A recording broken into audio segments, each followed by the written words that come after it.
को IIM का pass out बताता है, खुद को IIT का पास आउट बताता है, खुद को वेदांत का मर्मज्ञ बताता है, लेकिन वही व्यक्ति महिलाओं के खिलाफ कटु टिप्पणी देता है, जो युवाओं को प्रताड़ित करता है अपने शब्द भेदी वाणों से, लेकिन वही व्यक्ति खुद के नशे को कंट्रोल नहीं कर पाता इस देश में। वही व्यक्ति जो कह रहा है कि तुम ये क्या करते हो, तुम ये क्या करते हो, तुम ये क्या करते हो, और वही व्यक्ति खुद भी सिगरेट पीता है और अपने चेलों को भी पिलाता है। वही व्यक्ति खुद भी सिगरेट पीता है और अपनी चेलियों को भी पिलाता है। वही व्यक्ति खुद भी हुक्का पीता है और आपको भी पिलाता है।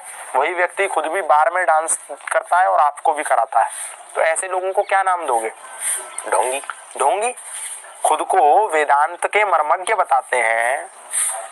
आप समझ गए होंगे मैं किसकी बात कर रहा हूँ। आचार्य प्रशांत। आचार्य प्रशांत खुद को वेदांत का मर्मज्ञ बताते हैं, और कोई यदि आपकी तरह उनसे सवाल पूछने जाए तो पहले उससे पर्चे पे लिखवा करके सवाल ले लेते हैं और फिर उसमें संशोधन करके बोलते हैं कि ये पूछना है और ये नहीं पूछना है।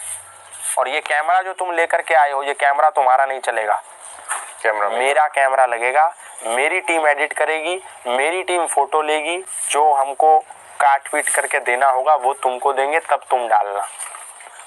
जिस व्यक्ति के अंदर अपनी छवि को लेकर के इतना भय हो कि फिर इस वीडियो को अपलोड करने के बाद इसके कमेंट का एक्सेस मुझे देना, मेरी टीम देखेगी कि कौन सा कमेंट पब्लिक होने लायक है और कौन सा नहीं, तब हम कमेंट को पब्लिक करेंगे। जिसके अंदर इतनी खौफ हो वो व्यक्ति खुद को वेदांत का मर्मज्ञ बताता है। जो मनुस्मृति को जलाने की बात करता हो, जो वेदों के विरुद्ध बोलता हो, वो व्यक्ति खुद को धर्म का अधिष्ठाता बताता है। जो बार में अपने नाम क्या गया आचार्य लगाता है। किसने बोला उसको आचार्य? किसने दी उसको आचार्य की उपमा? आचार्यम ग्राह्यति इति आचार्यः, जो आपको आचरण का ग्रहण कराए और खुद भी उसके आचरण में वो चीजें हों, वो आचार्य होता है। ना कि कोई भी फर्जी आदमी आए और IIT IIM से पढ़े हो तो ठीक है ना। इस देश के लाखों लोग IIT IIM से पढ़े हैं, तो क्या वो आचार्य हो गए? क्या वो वेदांत के मर्मज्ञ हो गए? आप कुछ भी आकर के अंडबंड उल जलूल अभद्र अशोभनीय निंदनीय बकवास करेंगे आकर के माइक के आगे, तो आप आचार्य हो जाएंगे?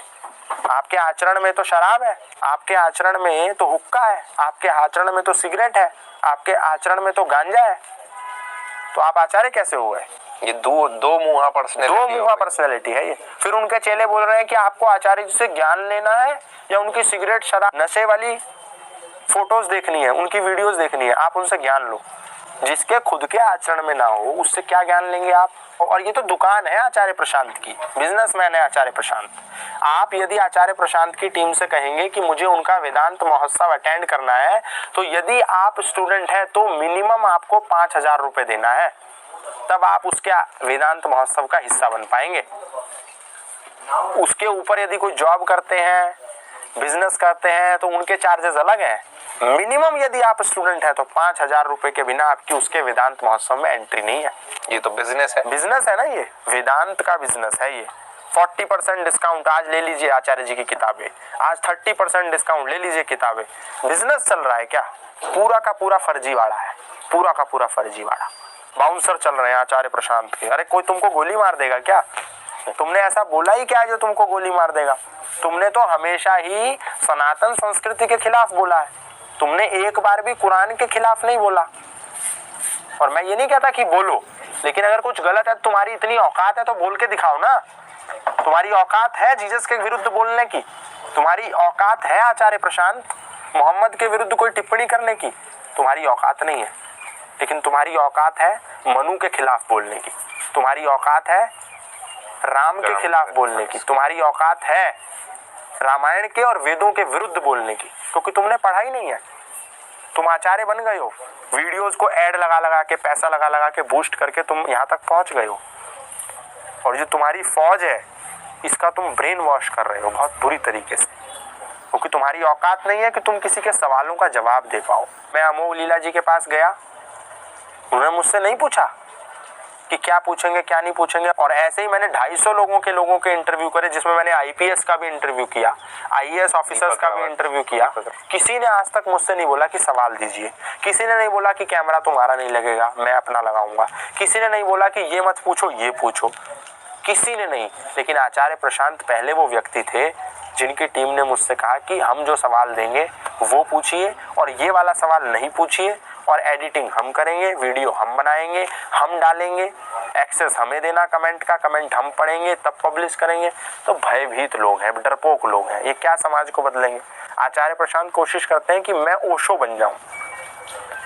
ओशो नहीं बन पाओगे।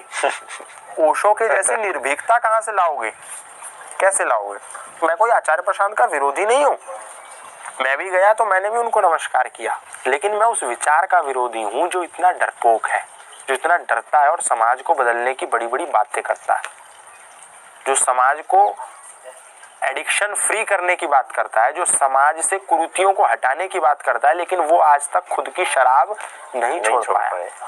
वो आज तक खुद का हुक्का नहीं छोड़ पाया और खुद तो पी रहा है, अपने चेलों को भी पिला रहा है, लड़कियों को सिगरेट जला जला के पिला रहा है वो व्यक्ति। नशे में जो धुत रहता हो, और मुझे तो लगता है, अब मुझे को ऐसा लगता है कि वो बोलते भी नशा करके हैं।